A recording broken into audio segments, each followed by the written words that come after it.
शांति। 29 अगस्त 2021। अव्यक्त बाप दादा रिवाइज कोर्स की मुरली। डेट है 12 मार्च 1988। मुरली का टाइटल 3 प्रकार का स्नेह तथा दिल के स्नेही बच्चों की विशेषताएं। आज बाप दादा अपने स्नेही, सहयोगी और शक्तिशाली ऐसी तीनों विशेषताओं से संपन्न बच्चों को देख रहे हैं। ये तीनों विशेषताएं जिसमें समान है वही विशेष आत्माओं में नंबर 1 आत्मा है। स्नेही भी हो और सदा हर कार्य में सहयोगी भी हो, साथ साथ शक्तिशाली भी हो। स्नेही तो सभी है, लेकिन स्नेह में एक है दिल का स्नेह, दूसरा है समय प्रमाण मतलब का स्नेह और तीसरा है मजबूरी के समय का स्नेह। बाबा कहते जो दिल का स्नेही है उसकी विशेषता ये होगी, वह सर्व संबंध और सर्व प्राप्ति सदा सहज स्वतः अनुभव करेंगे। एक संबंध की अनुभूति में भी कभी नहीं, जैसा समय वैसे संबंध के स्नेह के भिन्न भिन्न अनुभव करने वाले समय को जानने वाले और समय प्रमाण संबंध को भी जानने वाले होंगे। बाबा कहते अगर बाप जब शिक्षक के रूप से में श्रेष्ठ पढ़ाई पढ़ा रहे हैं, ऐसे समय पर शिक्षक के संबंध का अनुभव न कर सखा रूप की अनुभूति में मिलन मनाने व रूह रिहान करने में लग जाए तो पढ़ाई की तरफ अटेंशन नहीं होगा। पढ़ाई के समय अगर कोई कहे कि मैं आवाज़ से पड़े स्थिति में बहुत शक्तिशाली अनुभव कर रहा हूँ, तो पढ़ाई के समय क्या यह राइट है? क्योंकि जब बाप शिक्षक के रूप में पढ़ाई द्वारा श्रेष्ठ पद की प्राप्ति कराने आते हैं तो उस समय टीचर के सामने गॉडली स्टूडेंट लाइफ की यथार्थ है। इसको कहा जाता है समय की पहचान, प्रमाण संबंध की पहचान और संबंध प्रमाण स्नेह की प्राप्ति की अनुभूति।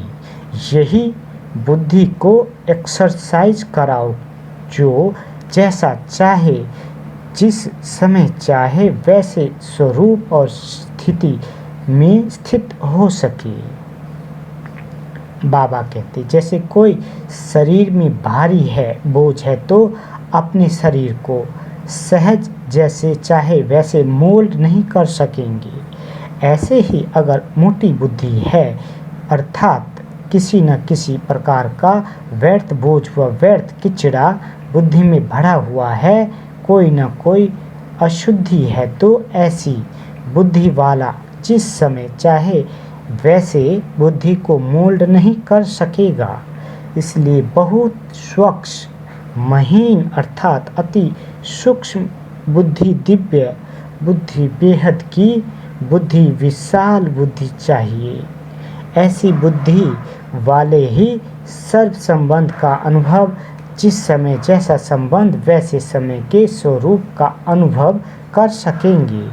तो स्नेही सभी है, लेकिन सर्व संबंध का स्नेह समय प्रमाण अनुभव करने वाले सदा ही इसी अनुभव में इतने बिजी रहते हैं, हर संबंध के भिन्न भिन्न प्राप्तियों में इतना लवलीन रहते, मगन रहते, जो किसी भी प्रकार का विघ्न अपनी तरफ झुका नहीं सकता है। इसलिए स्वतः ही सहज योगी स्थिति का अनुभव करते हैं। इसको कहा जाता है नंबर 1 यथार्थ स्नेही आत्मा। स्नेह के कारण ऐसी आत्मा को समय पर बाप द्वारा हर कार्य में स्वतः ही सहयोगी की प्राप्ति होती रहती है। इस कारण स्नेह अखंड, अटल, अचल, अविनाशी अनुभव होता है। बाबा कहते समझा, ये है नंबर 1 स्नेह की विशेषता दूसरे तीसरे का वर्णन करने की तो आवश्यकता ही नहीं, क्योंकि सब अच्छी तरह से जानते हो तो बाप दादा ऐसे स्नेही बच्चों को देख रहे थे। आदि से अब तक स्नेह एक रस रहा है, वह समय प्रमाण, समस्या प्रमाण व ब्राह्मण आत्माओं के संपर्क प्रमाण बदलता रहता है। इसमें भी फर्क पड़ जाता है ना। बाबा कहते आज स्नेह का सुनाया, फिर सहयोग और शक्तिशाली तीनों विशेषता वाली आत्मा का महत्व सुनाएंगे। तीनों ही जरूरी है। आप सब तो ऐसे स्नेही हो ना, प्रैक्टिकल है ना, जब जहाँ बुद्धि को स्थित करने चाहो ऐसे कर सकते हो ना। कंट्रोलिंग पावर है ना। रूलिंग पावर तब आती है जब पहले कंट्रोलिंग पावर हो, और जो स्वयं को ही कंट्रोल नहीं कर सकता वह राज्य को क्या कंट्रोल करेगा। तो बाबा कहते इसलिए स्वयं को कंट्रोल में चलाने की शक्ति का अभ्यास अभी से चाहिए, तभी राज्य अधिकारी बनेंगे। समझा। बाबा कहते आज तो मिलने वालों की कोटा पूरी करनी है। देखो संगम युग पर कितना भी संख्या के बंधन में बांधे, लेकिन बंध सकते हो, संख्या से ज़्यादा आ जाते हैं। इसलिए समय को, संख्या को और जिस शरीर का आधार लेते हैं उसको देख उसी विधि से चलना पड़ता है। वतन में ये सब देखना नहीं पड़ता, क्योंकि सूक्ष्म शरीर की गति स्थूल शरीर से बहुत तीव्र है। एक तरफ साकार शरीरधारी, दूसरी तरफ फरिश्ता स्वरूप, दोनों के चलने में कितना अंतर होगा। बाबा कहते फरिश्ता कितने में पहुँचेगा और साकार शरीरधारी कितने में पहुँचेगा, बहुत अंतर है। ब्रह्मा बाप भी सूक्ष्म शरीरधारी बन कितनी तीव्र गति से चारों ओर सेवा कर रहे हैं, वही ब्रह्मा साकार शरीरधारी रहे और अब सूक्ष्म शरीरधारी बन कितना तीव्र गति से आगे बढ़ा रहे हैं। यह तो अनुभव कर रहे हो ना। सूक्ष्म शरीर की गति इस दुनिया के सबसे तीव्र गति के साधनों से तेज है। एक ही सेकंड में उसी समय अनेकों को अनुभव करा सकते हैं। जो सब कहेंगे कि हमने इस समय बाप को देखा या बाप से मिले, हर एक समझेगा कि मैंने रूह रिहान की, मैंने मिलन मनाया, मेरे को मदद मिली, क्योंकि तीव्र गति के कारण एक ही समय पर हर एक को ऐसा अनुभव होता है जैसे मैंने किया। तो फरिश्ता जीवन बंधन मुक्त जीवन है, भल सेवा का बंधन है, लेकिन इतना फास्ट गति है जो जितना भी करे उतना करते हुए भी सदा फ्री है। जितना ही प्यारा उतना ही न्यारा, कराते सबसे है लेकिन कराते हुए भी अशरीरी फरिश्ता होने के कारण सदा ही स्वतंत्रता की स्थिति का अनुभव होता है, क्योंकि शरीर और कर्म के अधीन नहीं है। आप लोगों को भी अनुभव है, जब फरिश्ते स्थिति से कोई कार्य करते हो तो बंधन मुक्त अर्थात हल्कापन अनुभव करते हो ना। और जो है ही फरिश्ता लोक भी वह तो शरीर भी वह तो क्या अनुभव होता होगा, आज जान सकते हो ना। अच्छा, चारों ओर के सर्व दिल के स्नेही बच्चों को सदा दिव्य विशाल बेहद बुद्धिवान बच्चों को सदा ब्रह्मा बाप समान फरिश्ता स्थिति का अनुभव कर तीव्र गति से सेवा में उन्नति में सफलता को प्राप्त करने वाले सदा सहज योगी बन बाप के सहयोग का अधिकार अनुभव करने वाले ऐसे विशेष आत्माओं को समान बनने वाली महान आत्माओं को बाप दादा का याद प्यार और नमस्ते। हम रूहानी बच्चों की रूहानी माता पिता बाप दादा को याद प्यार गुड मॉर्निंग और नमस्ते मीठे बाबा नमस्ते। अव्यक्त बाप दादा से पर्सनल मुलाकात। पहला, सदा बेफिक्र बादशाह हो न, जब बाप को जिम्मेवारी दे दी तो फिक्र किस बात का।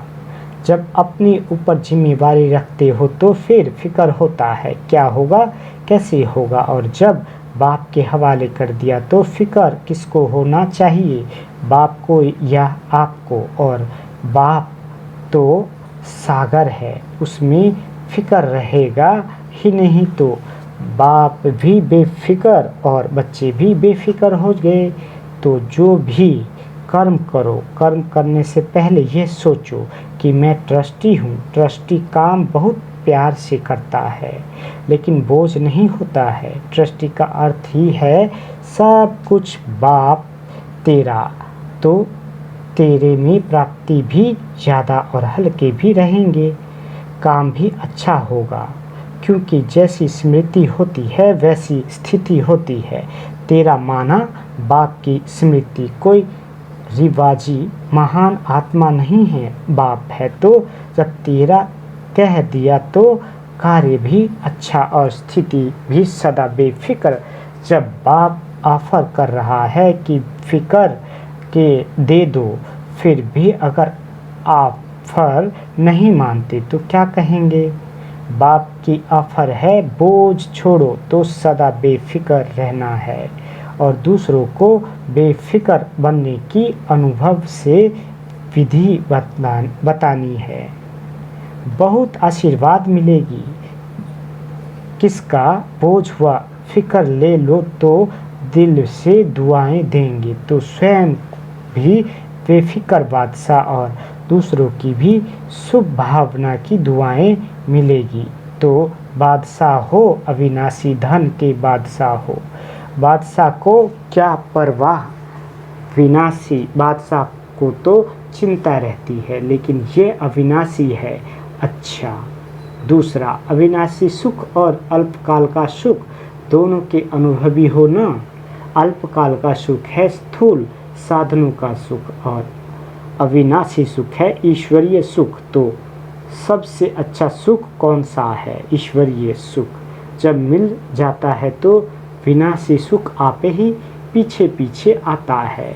जैसे कोई धूप में चलता है तो उसके पीछे परछाई आपे ही आती है, और अगर कोई परछाई के पीछे जाए तो कुछ नहीं मिलेगा। तो जो ईश्वरीय सुख के तरफ जाता है उनके पीछे अल्पकाल का सुख स्वतः ही परछाई की तरह आता रहेगा।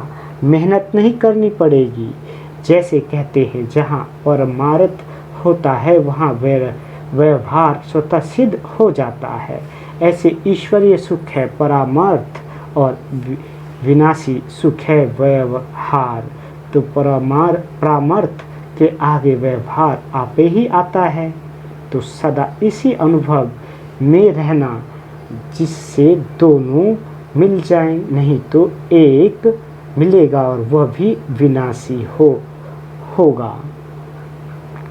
कभी मिलेगा कभी नहीं मिलेगा, क्योंकि चीज ही विनाशी है, उससे मिलेगा ही क्या। जब ईश्वरीय सुख मिल जाता है तो सदा सुखी बन जाते हैं, दुख का नाम निशान नहीं रहता। ईश्वरीय सुख मिला माना सब कुछ मिला, कोई अप्राप्ति नहीं रहती। अविनाशी सुख में रहने वाला विनाशी चीज़ों को न्यारा होकर जूझ करेगा, फंसेगा नहीं। अच्छा, तीसरा ग्रुप, सदा अपने को कल्प पहले वाले विजयी पांडव समझते हो। जब भी पांडवों के यादगार चित्र देखते हो तो ऐसा लगता है कि ये हमारा यादगार है। तो पांडव अर्थात सदा मजबूत रहने वाले, इसलिए पांडवों के शरीर लंबे चौड़े दिखाते हैं, कभी कमज़ोर नहीं दिखाते। आत्मा बहादुर है, शक्तिशाली है, इसके बदले में शरीर शक्तिशाली दिखाए हैं। पांडवों की विजय प्रसिद्ध है। कौरव अक्षौणी होते भी हार गए और पांडव 5 होते भी जीत गए। क्यों विजयी बने? क्योंकि पांडवों के साथ बाप है। पांडव शक्तिशाली है, आध्यात्मिक शक्ति है, इसलिए अक्षयणी कौरवों की शक्ति उनके आगे कुछ भी नहीं है। ऐसे हो ना, कोई भी सामने आए, माया किसी भी रूप में आए तो भी वह हार खाकर जाए, जीत न सके, इसको कहते हैं विजयी पांडव। माताएं भी पांडव सेना में हो ना, या घर में रहने वाली हो, जो कमज़ोर होता है वह घर में छिपता है, बहादुर मैदान में आता है। तो कहाँ रहती हो, मैदान में या घर में? तो सदा इस नशे में आगे बढ़ते रहो कि हम पांडव सेना के विजयी पांडव हैं। चौथा, अपने को बेहद के निमित्त सेवाधारी समझते हो। बेहद के सेवाधारी अर्थात किसी भी मैंपन के व मेरेपन की हद में आने वाले नहीं। बेहद में न मैं है न मेरा है, सब बाप का है, मैं भी बाप का, तो सेवा भी बाप की, इसको कहते हैं बेहद सेवा। ऐसी बेहद के सेवाधारी हो या हद में आ जाते हो। बेहद के सेवाधारी बेहद का राज्य प्राप्त करते हैं। सदा बेहद बाप, बेहद सेवा और बेहद राज्य भाग यही स्मृति में रखो तो बेहद की खुशी रहेगी। हद में खुशी गायब हो जाती है, बेहद में सदा खुशी रहेगी।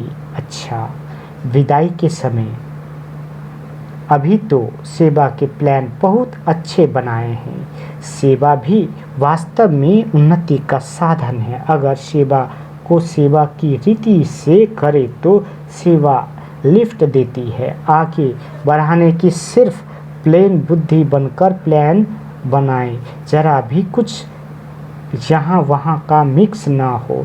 जैसे कोई बढ़िया चीज़ बना कर रखो और यहाँ वहाँ की हवा से कुछ किचरा पड़ जाए तो क्या हो जाएगा।